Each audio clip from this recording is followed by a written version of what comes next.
உயர்ந்த தலைமையாக வந்தோம். அனைவருக்குமே இந்த வாய்ப்பு வழங்கப்படுகிறது. அனைவருமே தங்கள் திறன்களை வெளிக்கொண்டு வந்து கொண்டிருக்கிறோம். அந்த மாதிரி ஒரு சிறப்பான நிகழ்வு.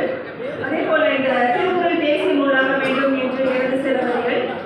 உலகம் போற்றிய பொதுமறை, உத்தமர்கள் தீற்றிய விளக்க உரை, அகரமாய் நின்ற இருவரியில் அமைந்த இணையற்ற இலக்கியம், ஈடில்லா சிந்தனை குவியல், அறநெறி குரல் வெண்பா, நாட்டிசையும் நறுமணம் பரப்பும் முப்பால் தொகுப்பான நன்னூல், தீந்தமிழ் தித்திக்கும் தெல் அமுதாய் திருக்குறள், ஐயன் தந்த வாழ்வியல் நூல், அறம்பொருள் இன்பமாய் புதையலாய் தேசமெங்கும் தரணி எங்கும் பரவி கிடைக்கும் படிக்கும் நூல், பல மொழி கண்ட நூல், பல அறிஞர்கள் போற்றும் நூல், முப்பால் உணர்த்தும் விளக்கம் வியப்பு, எத்தொலைமுறை வரணும் அழியா புகழ் கொண்டது எம் திருக்குறள் தேசிய நூல் என்றாகிட வேண்டுமே. நாம் நம் குரல் உயர்த்திட குரல் ஒளிகட்டும் தேசிய நூலாக. அனைவருக்கும் வாழ்த்துகள். நன்றி.